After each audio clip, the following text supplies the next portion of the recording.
Hey, it's me, Vicky Marie. Good morning, good afternoon, or good evening, wherever you are in this crazy world we're living in. Now, for those of you who don't know, I'm here in mainland Spain, and do you think it's sunny? No, it's pouring down with rain today. Again, it's done nothing but rain this year, and here we are nearly into June. And yeah, very rainy day, though. Having said that, it has been welcome because this week has been hot. We've had a taster this week of the hot temperatures that we can expect in June, July, August, especially July and August. So, to be honest, it is quite nice to have one day of rain. And yeah, one day of rain a week would be fine as long as it was only one day. But it is absolutely pouring down. You might be able to hear the rain outside. There's a dog howling at the other end of the street. The husky, my street is full of dogs that make lots of noise. But the husky, bless him, always howls when he's left outside, when he's, I don't know, his owners must go out and leave him outside. I don't know. So he's howling like mad. Okay, what else do I want to say? A little bit of coffee. I'm on my second coffee of the day. Now, so today we're in, what is it, day 18 or something of this mushroom murder trial, where this woman, Erin Patterson, who looks a little bit like a mushroom, we've decided, is accused of murdering three of her in-laws, and the murder weapon, of course, is deathcap mushrooms. And we've heard so much testimony so these are the three poor souls that lost their lives: Don and Gail, and also this lady called Heather, and Ian, her husband. He's the only one that survived. And these are all relatives of Erin's estranged husband, Simon, who was also invited to the lunch but didn't go. And we heard yesterday that actually, despite the fact, as the trial started off, the defence was trying to say Erin had a good relationship with her in-laws. We heard yesterday that, in fact, that was not true. And she had complained about them to her Facebook friends. And there's more of that to come, I know, next week. More messages that indicate what Erin really thought of her in-laws. So, yeah, she prepared these beef Wellingtons, invited them over for lunch. They all fell really ill. We're going to hear, apart from Erin, of course, we're going to hear today, what we're going to hear today is, it's quite distressing, actually. So just to let you know what these poor people went through. We're going to hear today the extent of the pain and suffering that this woman, if she's found guilty, put them through deliberately, sat at that lunch with them, watched them eat every mouthful, knowing what was going to happen to them. That's what we're going to hear today. Now, it's a shorter testimony today, which is why I'm on a bit earlier than normal. So there may be more replay crew watching this than normal, because I'm aware it's very early in some parts of the world. I'm always up early anyway, but here in Spain it's 7 minutes past 8. That's not really early. That's late. I get up at 6. I've been up 2 hours already. But I know in some parts of the world, of course, because Spain is an hour forward. So, for example, in the UK, it's only 7 minutes past 7. So a lot of you may be watching on replay crew today.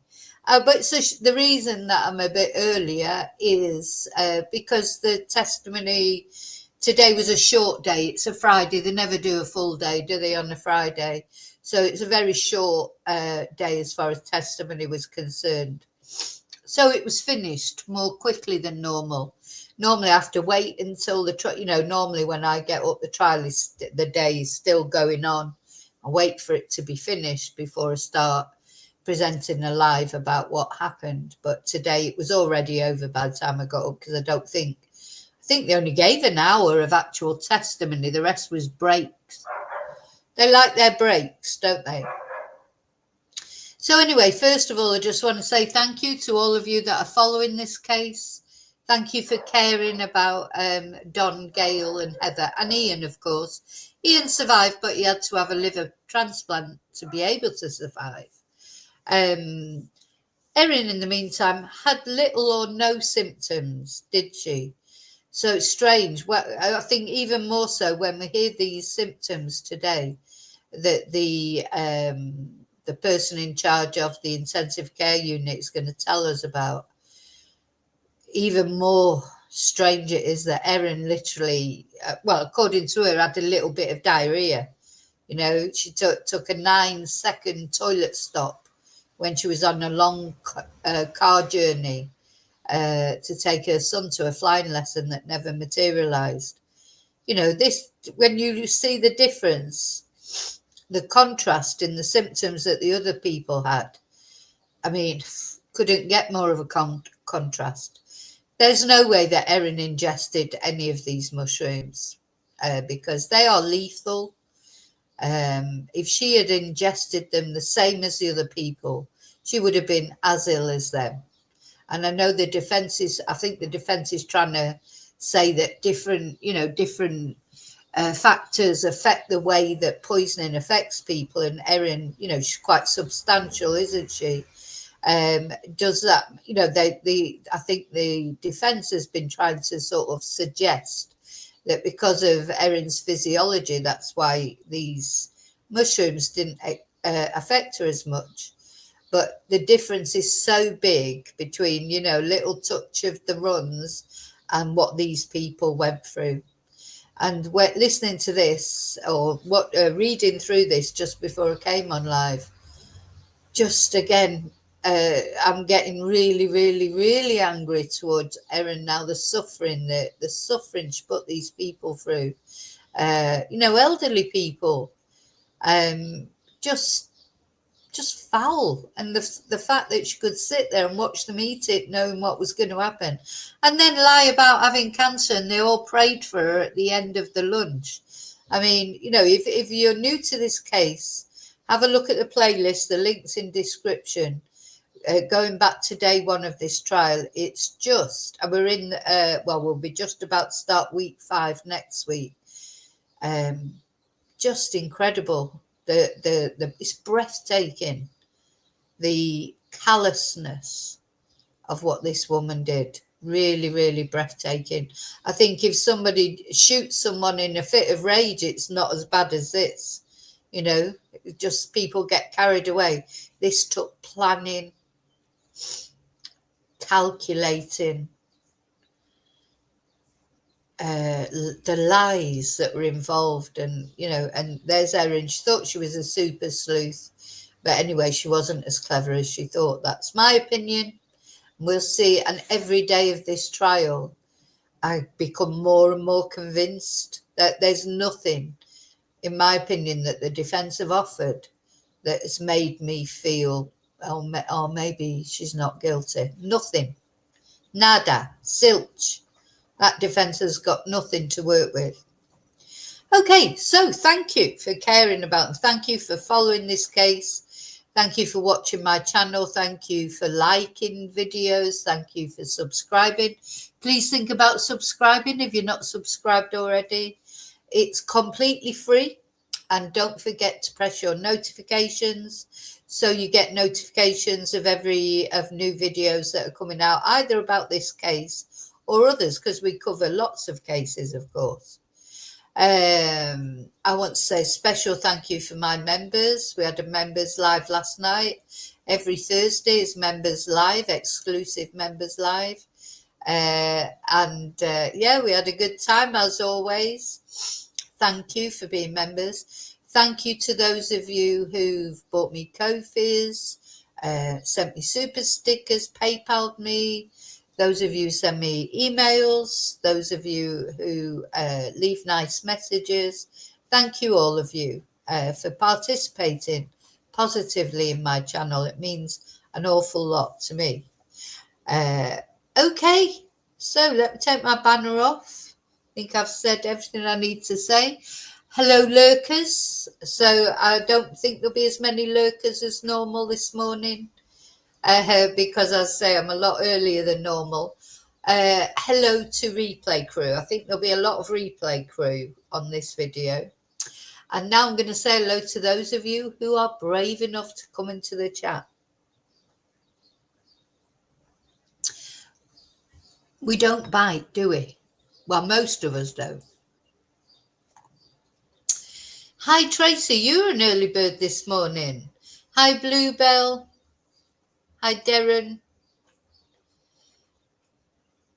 Cooking your dinner just now. Of course, Bluebell is in Australia. Hi, Excel. Bluebell is in Australia, so she's cooking her dinner. It's funny, isn't it? Tracy's having a coffee because it's all different times, different people watching from different places, different times, eating different meals. I haven't had my breakfast yet. I think I'm going to have mushrooms on toast for my breakfast. I'll see if watching this, doing this live might put me off. I might go for tomatoes instead. But it's either going to be tomatoes on toast or mushrooms on toast for breakfast this morning. I normally have eggs, but I've got no eggs. I've got to go and get some eggs later on today. Oh, you've been poorly with allergies, Tracy. I'm only just getting better. Hopefully the rain will damp down the pollen and that. I've still got the remnants of all those, of whatever I had. I don't know whether it was allergies, don't know whether I had a cold, don't know if I had an infection, a sinus infection. My ears felt like they were going to explode.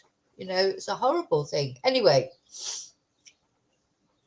I do feel so much better, but I'm still nasally. And these something in the pollen apparently this year, it's really bad. So anyway, there are worse things, aren't there? You can still hear it in my voice. I think my voice never gets 100% better because I use it too much. If it's not with Spanish classes, it's with the internet, with the YouTube channel. And I like talking, so I like doing the videos. And sometimes I think, no, don't do another video, but I just can't help it. There's so many things to say. So I will, just to let you know before I get started on this, I will definitely be back twice at least today. I have two things that I want to talk about that I just want, I want to talk about, and it's important. So one way or another, whether it's a live or a premiere, I've got two things definitely that I want to talk about today. I've got more than two, but, you can only fit so much into a day, can't you? Okay, so let's have a look at this shortened trial day today, but we get to know, as I say, quite disturbing details about what these people went through.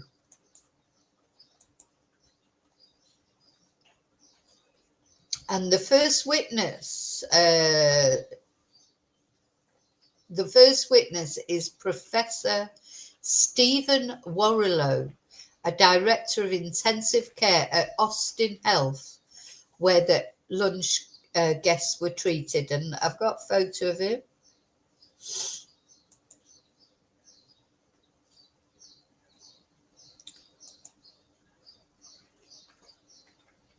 Let's have a look. So here he is. So he was the key witness today, Dr. Stephen Warrilow.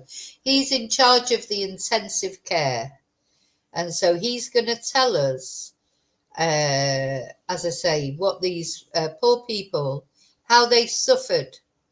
And this, I hope, if Erin is found guilty,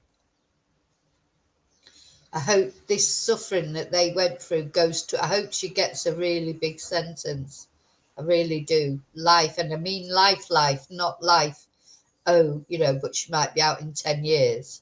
This woman, if she's guilty, if it's true what she's been accused of, and she's found guilty, it's just absolutely awful. And of course, this is the only survivor, Ian Wilkinson. And because he survived, he gave testimony right at the beginning, didn't he? It was him who gave testimony that the beef Wellingtons were served on different plates. The four guests had the same plates, and Erin, her plate was different, distinctive, smaller, just so she didn't get mixed up with any deathcap mushrooms, I'm sure, that she'd had in her dehydrator that had traces of them in it. Anyway, that's not her actual dehydrator, that's the style of dehydrator that she had and she dumped. So, let's have a look.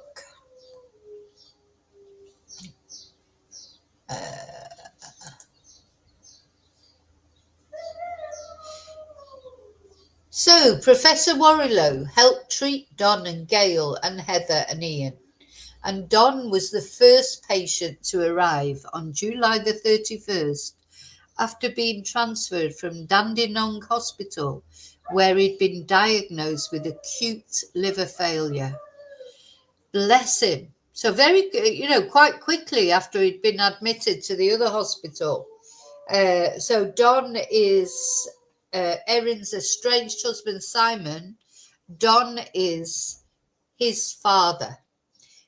He was 70 years old, and he ate the most that day because his wife, Gail, she couldn't finish hers. And so she left half of it, and Don ate his portion and also ate the Gail's half that she left. So he probably ate the most of this beef Wellington. As I say, 70 years old, the father of Simon, Erin's estranged husband. And also, don't forget, everyone at that lunch said it was delicious. Delicious. And in the build-up to that lunch, we mustn't forget that Erin had been telling her Facebook friends she'd been powdering mushrooms in the dehydrator, or drying them out, powdering them, and putting them in her children's chocolate brownies for some inexplicable reason. I hope Erin takes a stand. It's not been said yet whether she will or not, but I would love someone to ask her, on what planet did you think it was? Why did you think you would try putting powdered mushrooms in your children's chocolate brownies? I mean, for me, that was a trial run just to see if they could. They weren't deathcap mushrooms, they were normal mushrooms, but it was just to see if they could be noticed. That's what I believe. Anyway, Professor Warrilow says that Don was brought to the Austin because it had a liver transplant service. And he says that Don was critically unwell and on life support with a severe liver injury and liver failure. He had severely high indicators, and his blood clotting measures were grossly abnormal, including a buildup of acid and ammonia in the blood. Poor guy. No other cause for the illness was found, and Professor Warrilow says a range of tests were carried out to try and find any other possible causes apart from Amanita mushroom poisoning, such as viruses, but none other were found. He said Don received multi-dose activated charcoal to try and remove the Amanita poisoning from the bowel, and other drugs to try and counter the effects of the poison. So first of all, there was a big scramble to find out what was wrong with these people. Initially, they had thought maybe the beef was a problem, that it was food poisoning from the beef. That is what they thought initially. And then after tests and that, they realized, that, I forgot, I lost my train of thought then. So yeah, that's right, big scramble to find out what was wrong with these people. Initially they thought it was food poisoning from the beef, remember, and then they could, when all the blood tests came back, that's when they started suspecting, they started suspecting that it might be deathcap mushroom. But I think they did well to diagnose it, because it doesn't happen that often. Anyway, so he described the treatment as a lot of very intense treatment. And he said that Don, sadly, I put the sadly in there, continued to deteriorate despite very aggressive treatment. We were very, very worried about his progress, and he was getting worse. I just want to remind you of who's talking here. This is Dr. Stephen Warrilow, who's in charge of the ICU there. Where are we? Hang on. Ooh, lost where I was then. He then received a liver transplant. Now, this is extremely sad, because obviously they were doing the best they could to save Don. But, Don died. So that liver transplant, that's a liver transplant that could have saved somebody else's life. Do you know what I mean? So I'm sort of feeling now like Erin killed another person in a way, because if Don wouldn't have been poisoned by those mushrooms, somebody else would have received that liver transplant, and they may have lived. That could, so it's like another life, add another life onto it, as far as I'm concerned. Because poor Don, they gave him I'm not saying they shouldn't have given him the liver transplant once he was so ill he needed it. But if he wouldn't have been ill, if he wouldn't have been poisoned, allegedly, by Erin, he wouldn't have had to have a liver transplant. Somebody else could have had that liver transplant. And that somebody else now might be living, perfectly well. I know someone who's had a liver transplant. It's commonplace. People have liver transplants and then saves their lives. So, did somebody else die because they didn't get that liver transplant that they might have got if Erin wouldn't have poisoned Don? Just something that I was thinking about. Anyway, but Professor Warrilow says that over the following days, Don continued to deteriorate. His circulation was increasingly compromised, and his bowels stopped working. Imagine, they must be so potent, these mushrooms, to do all that, and they supposedly, allegedly, ingested these mushrooms round about 1 o'clock on the Sunday, and they didn't start getting ill until later, much later that evening, and then they went to hospital the next day. So obviously, although there was a big scramble to sort of find out what was wrong with them and save them, because they didn't know for a little while what it was, they died. 3 of them died. So Don had a liver transplant, but Professor Warrilow says he got relentlessly worse, and it became clear he was dying. He passed away, God bless, on August the 5th with multiple organ failure. So, that was 5 days it took him to die, 5-6 days. So I think you can safely say this man suffered. I'm sure they kept it. I think he was in an induced coma for some of the time. But what a horrible, agonizing death, allegedly, Erin Patterson caused this man. So then he starts to talk about Gail, Don's wife. He says that Gail was transferred on July the 31st, also critically ill with acute liver failure, and she received the same treatments as Don. But by the next day, she was rapidly deteriorating in the advanced stages of multiple organ failure and advanced shock. Don't forget, Gail only ate half. She only ate half of that beef Wellington. And Professor Warrilow says her liver stopped working by August the 2nd.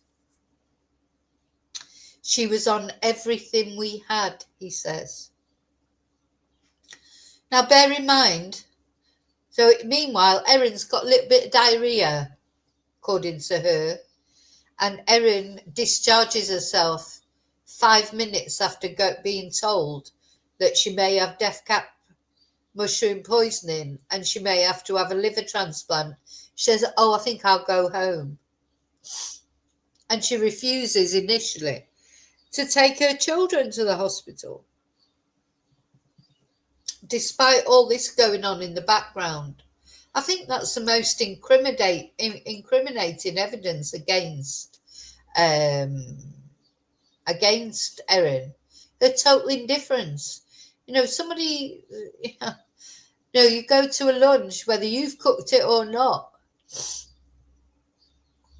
and the other people from that lunch are so critically ill, and you're told in no uncertain terms that you could get that ill as well, and you may need a liver transplant, and you discharge yourself.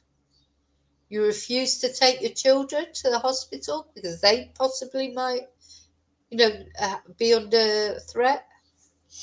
Terrible, terrible, terrible. This woman is a bad, evil woman, if she's guilty, allegedly. So he says they considered a liver transplant for Gail, but they did not conduct one because the senior specialist believed she was too sick for surgery. And he says the blood had stopped flowing to Gail's bowel and that section had died. I mean, these symptoms, these effects of these mushrooms, they're just terrible, aren't they? And she died on August the 4th. So again, she had a few days of pain, suffering. They tried their very best to save her.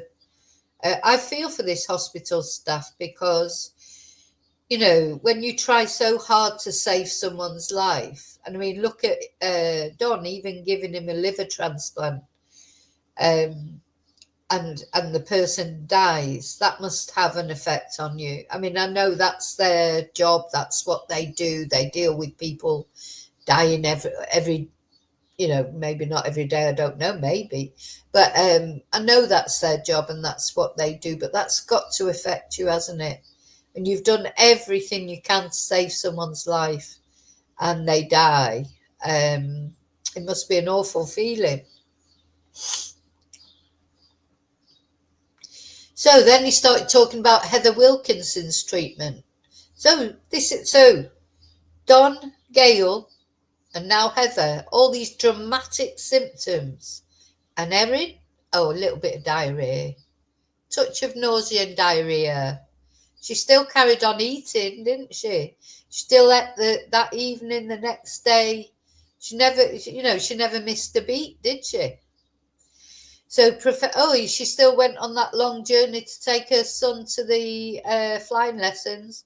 She had the 9-second toilet break, which is like I've timed nearly every time I've gone to the toilet since I heard that. 9 seconds, takes you 9 seconds to get the door open of the bathroom. God.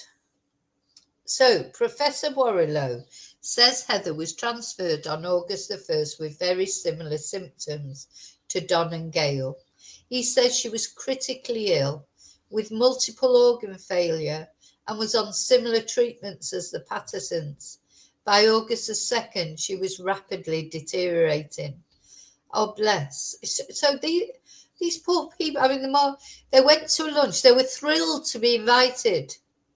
Heather Wilkinson and Ian said they were thrilled to get this invite because they'd never been invited to Erin's before. They all thought it was a beautiful lunch. They all, it was delicious. They all prayed for Erin at the end for the fake cancer that she said she had. I'm getting really angry towards Erin. I really am. She's an awful woman. So he says there were discussions again about a liver transplant, but she was also too unwell, and he says it became very apparent that this was not survivable, and she died on August the 4th. So again, 5 days of suffering. 5 days of suffering.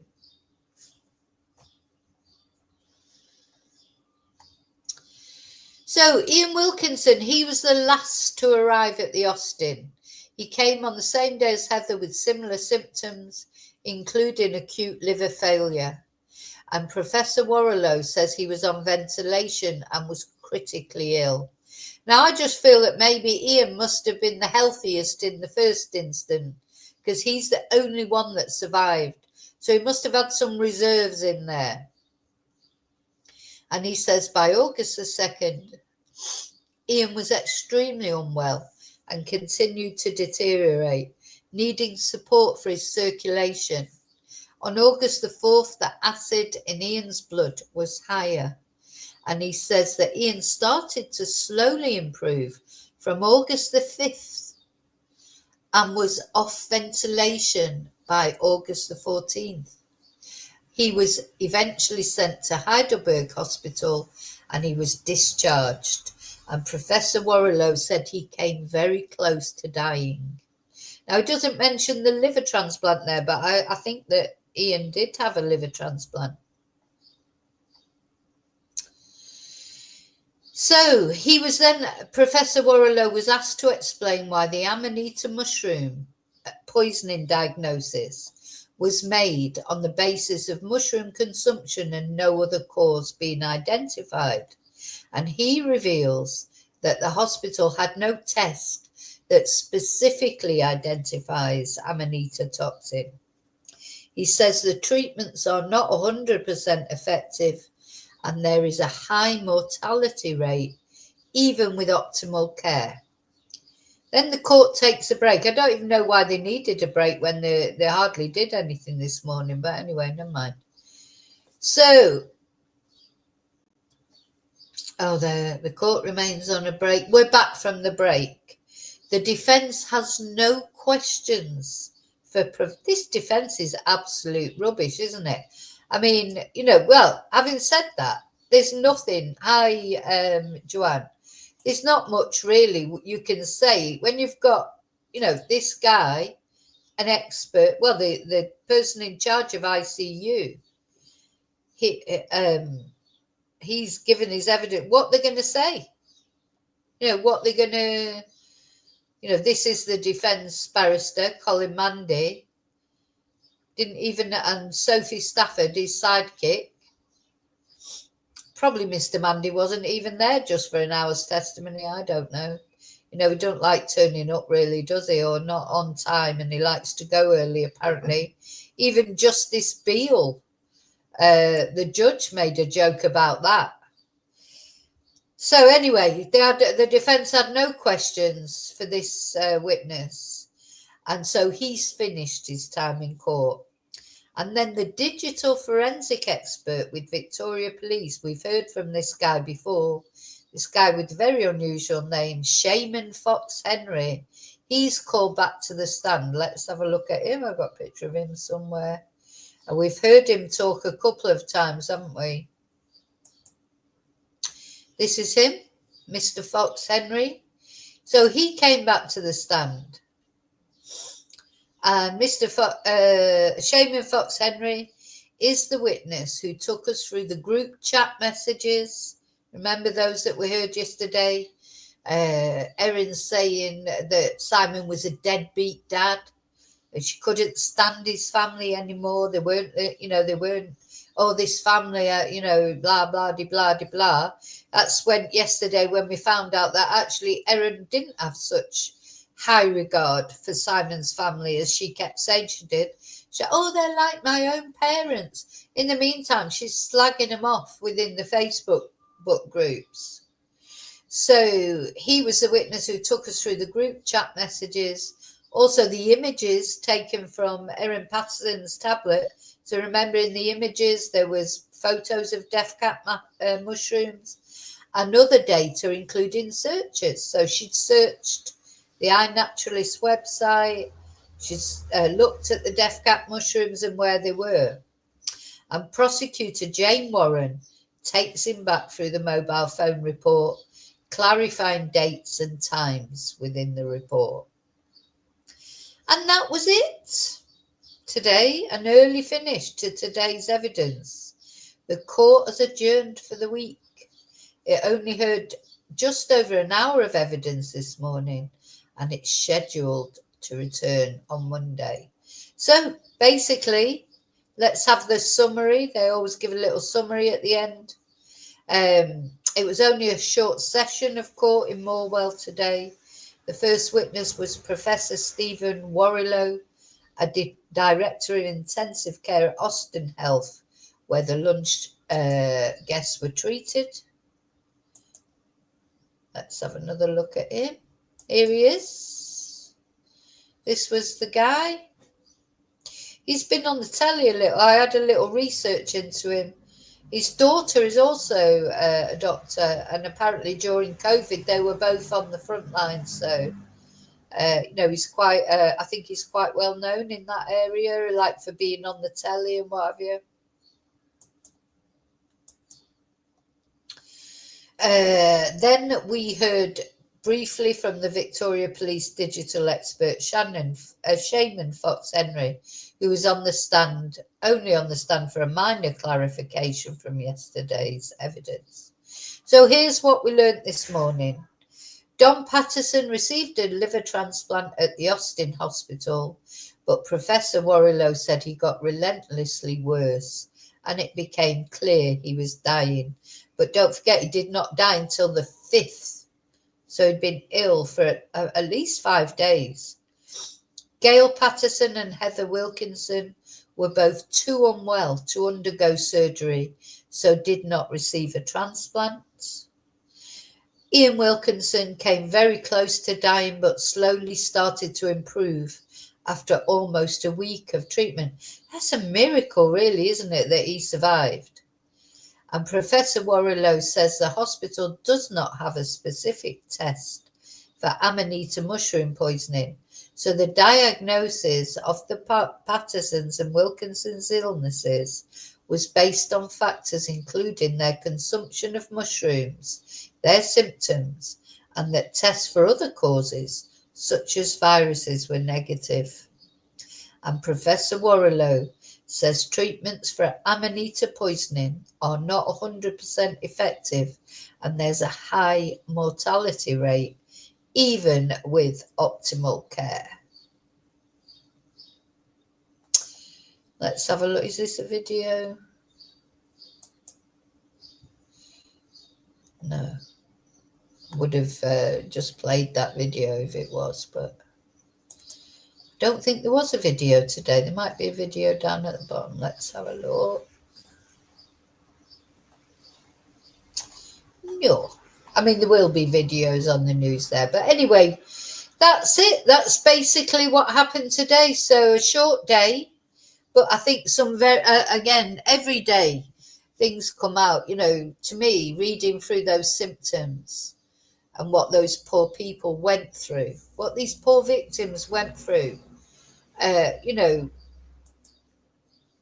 they're invited to that lunch, happy to be invited to the lunch, praying for Erin around the table because of what she said about having cancer, what she lied about having cancer. Her sitting there and watching them eat that meal, knowing that she's put deathcap mushrooms in it, allegedly. I don't think it's like breathtaking, isn't it? Breathtaking, the callousness. It's not a fit of rage. It's not getting angry and, lashing out and,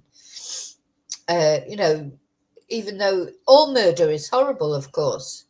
But some murders are sort of spur of the moment things. People don't mean to do them. They feel remorse afterwards. She hasn't even shown any remorse because she won't admit that she did it in the first place anyway. It's like she sat there and watched those people eat that meal and then prayed with them. She doesn't even believe in God anyway, apparently.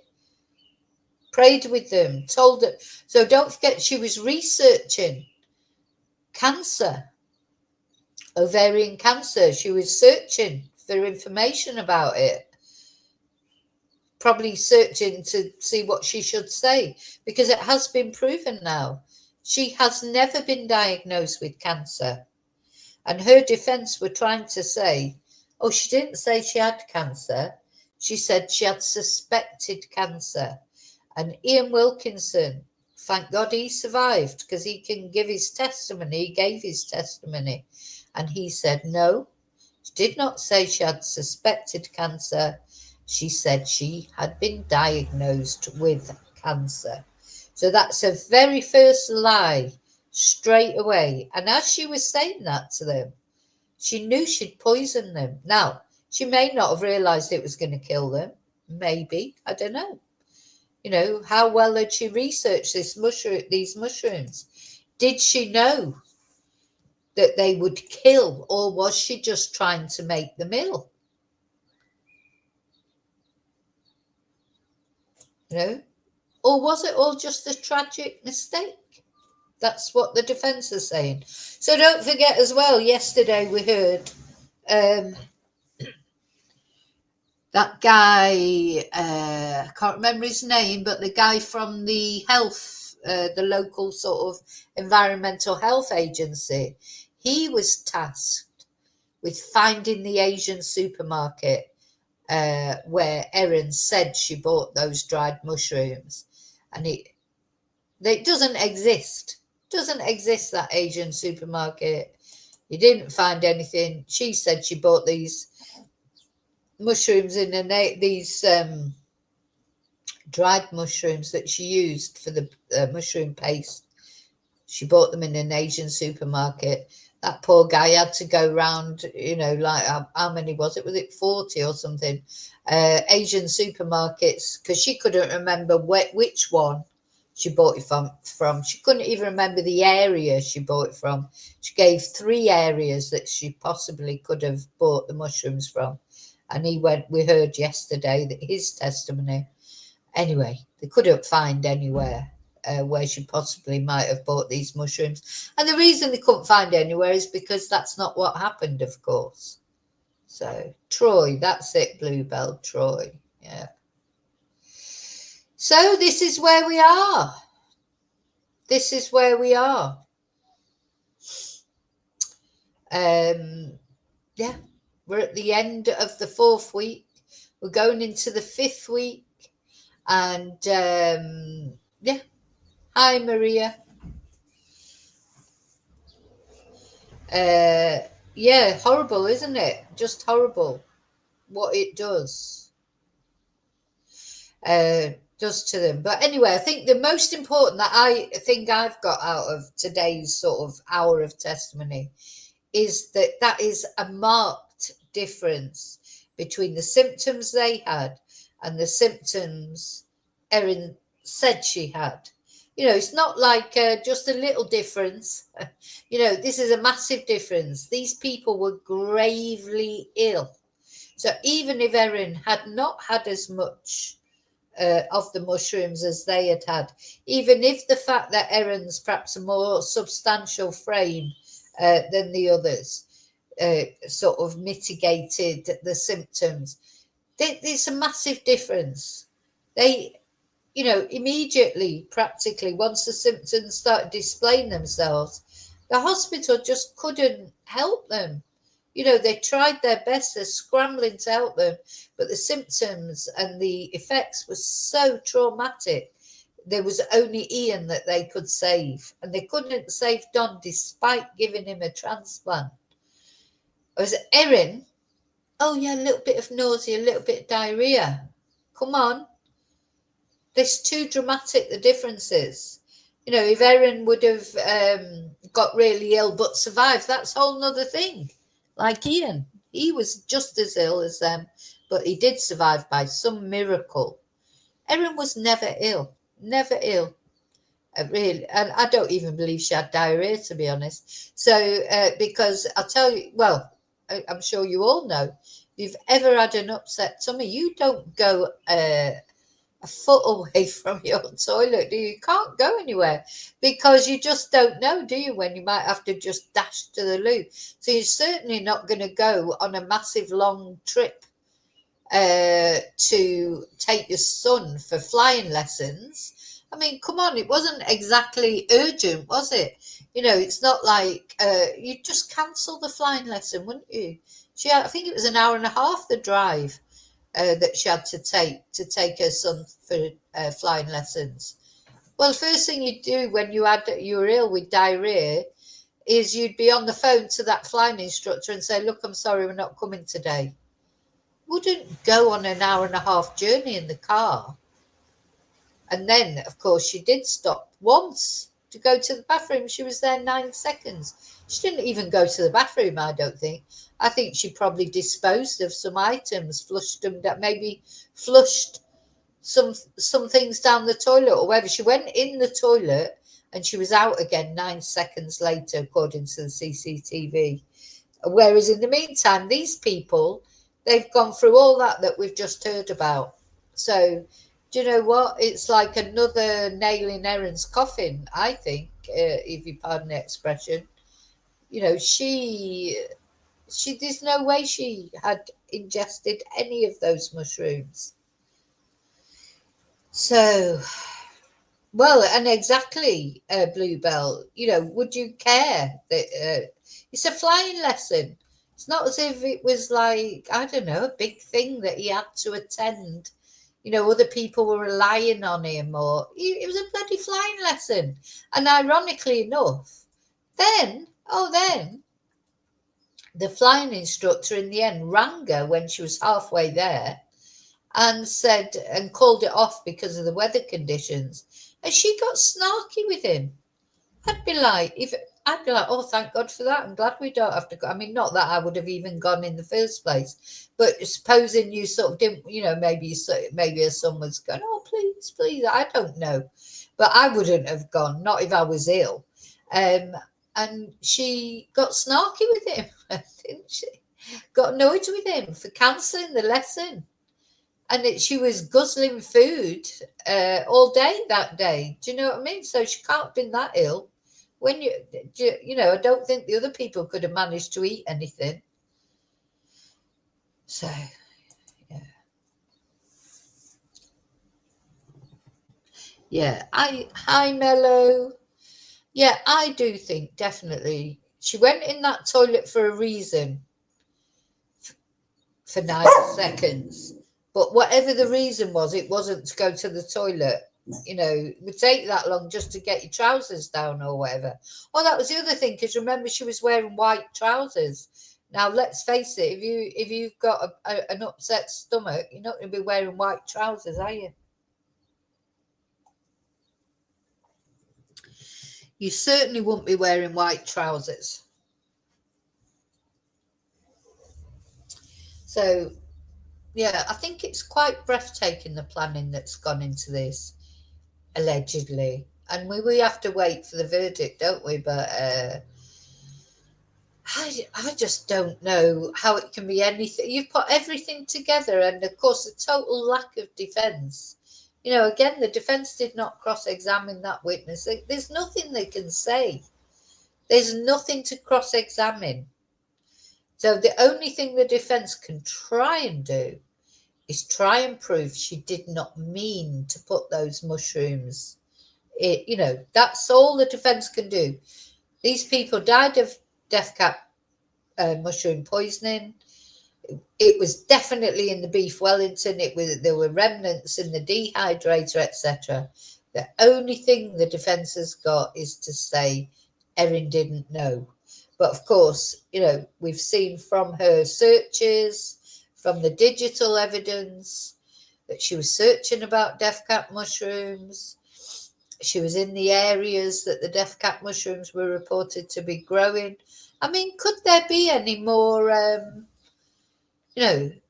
apart from actually seeing her, chopping up the deathcap mushrooms and putting them in, there couldn't be any more evidence, really, could it?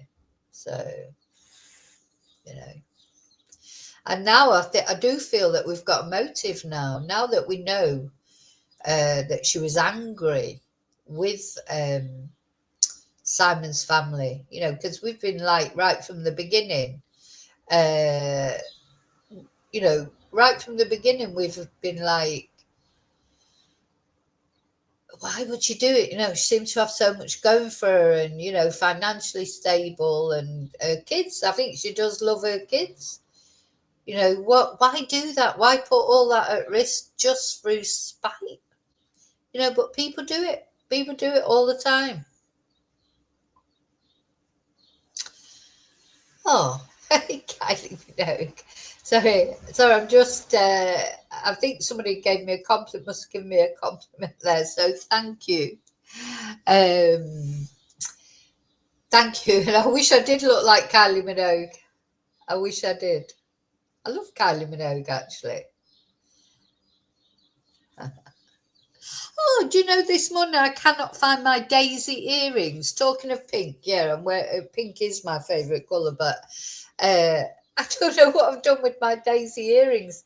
They haven't left the house, so they've got to be here somewhere. But I can't find them, so I'm going to have a little tidy up today. Let's see if I can find my little pink daisy earrings, because I was going to wear them, but I had to put these ones in instead. These are little flowers as well, as I like flowers, as you may have noticed. Okay, I'm going because I'm going to go and have some breakfast, but I will be back later with a couple of completely different things that I've never talked about on here before. Just, I'm going to say completely different. I'm going to talk about a missing person who deserves to be talked about, who's not much talked about in the media for some unknown reason. And I'm going to talk about a sad case that's happened. Well, is it a case or not? I'm not sure what it is. Anyway, I'm going to talk about something. Then, oh, you're joking. He's well, Daisy Day. Well, he hasn't got up yet, so if he has, he's got them in his bedroom with him. No, I wonder where I've put them. You know, there's only a certain number of. Normally, all my earrings, when I take them off, so I take them off before I go to bed, and I put them here on the computer. There's like a little shelf there, and my earrings are all there. And that's where I would think I would have put them. But didn't. So I've looked everywhere else. I even looked in the loo in case I took them off before I went to bed, and just when I went to the loo. You know, sometimes you just do things. So I've been looking in the bathroom, in the kitchen. Just can't find them, but obviously they'll be somewhere. Now I've got these makeup. I've got about 3 makeup bags here at the side, and I thought, oh, I might put them in the makeup bag. Just, I don't know, just without thinking. But no, so they're not in my makeup. So I've got another makeup bag here. That's got all my lipsticks in, and it's also got some biscuits in it, because as you know, I have to hide food from number one son, because those biscuits, if I left them out, like literally the next time I go to get biscuit, I have about 2 biscuits a day. The next time I go to get a biscuit, if I just left the biscuits around, there wouldn't be any left, just an empty packet. So yeah.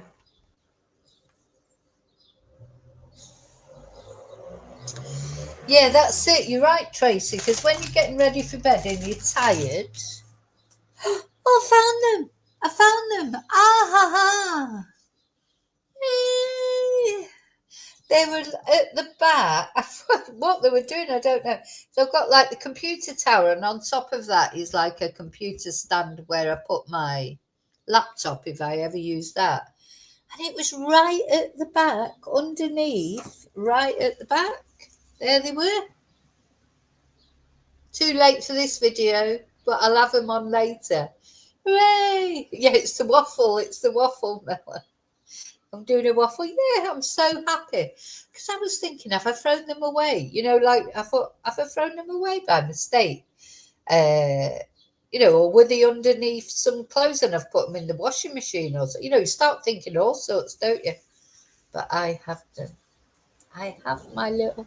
I could do. I'd like some of these in different colours. Actually, I really like these daisy earrings. Oh, I'm so happy. I'm so happy that I found my earrings. Well, there you go. There's a nice positive start to the day.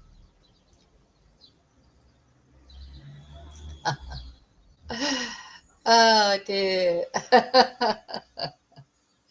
Okay, so I'll see you shortly. I'm going to go off and have some breakfast. And thanks for being early birds. So some of you I know are in different countries, so it's not early for you. But those of you who are in like the UK, etc., thanks for being early birds and caring about what happens in this trial. That's it for the weekend now. What will happen next week? So next week we're in the 5th week, and then so this trial was only expected to last 6 weeks. We've heard we all know a lot more about mushrooms, computers, telephones, effects of deathcap mushrooms. I think we're more informed now than we were before the start of this trial. And very soon we will find out, did she do it? I know what my opinion is. And I think every day of the trial, I think the prosecution have done really well to build up the evidence bit by bit. But yeah, possibly another 2 weeks to go. Yeah, we'll see. Okay, thanks for watching. I'll see you really soon in the next video. And oh God, yeah, it's a bank holiday in the UK this weekend, isn't it? It's not here. We've had our bank holiday, I think.